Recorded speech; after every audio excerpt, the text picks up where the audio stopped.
Bilang pagsunod sa direktiba ni Pangulong Marcos Jr., iba't ibang tulong ang inihandog naman ng pamahalaan sa mga magsasaka at mga mangingisdang apektado ng El Nino. Nagbabalik si Clazel Partilla. Tiniyak ng Department of Agriculture ang pagbibigay ng insurance o proteksyon sa kabuhayan ng mga magsasaka at mangingisda na posibleng tamaan ng negatibong epekto ng El Nino. Alinsunod ito sa direktiba ni Pangulong Ferdinand R. Marcos Jr.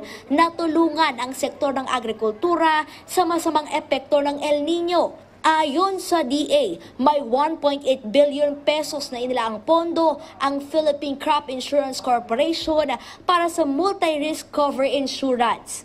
Sa ilalim ng programa, target bigyan ng 10,000 pisong pinansyal na tulong ang magsasaka o mangingisda na may 1 hektaryang palayan o palaisdaan na maapektuhan ng El Nino at iba pang natural na kalamidad. Pilipinas, unang-una dinadalaw tayo ng 18 to 20 typhoons every year at 4 or 5 dito very destructive kadalasan. So for a country like the Philippines, insurance is a very important aspect para maprotektahan yung ating mga farmers against unforeseen events, lalo na nitong mga calamities. Bukod sa tagtuyot, bagyo, lindol, pagputok ng bulkan at iba pang sakuna, pasok din sa insurance ang sakahan o palaisdaan na dadapuan ng sakit o peste. Pinadali na ang pagkuha ng insurance, kailangan lamang nakarehistro sa registry system ng DA.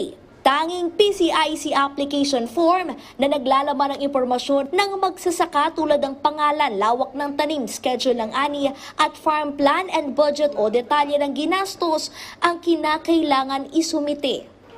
Ang mas maganda niyan, bago ka dapat magtanim, ito yung area na tataniman mo, lalo na kung palayan, i-insure mo na agad. Ngayon, may El Nino, dapat na-insure na yan. Inaanyahan po namin kayong pumunta sa inyo pong pinakamalapit na tanggapan ng PCIC o sa Regional Field Office at o kaya po sa mga Municipal and Provincial Agriculture's Office para po makakuha kayo ng insurance premium at makover po kayo.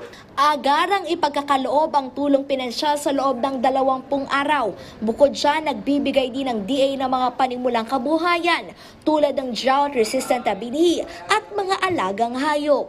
Clazel Partilla para sa Pambansang TV sa Bagong Pilipinas.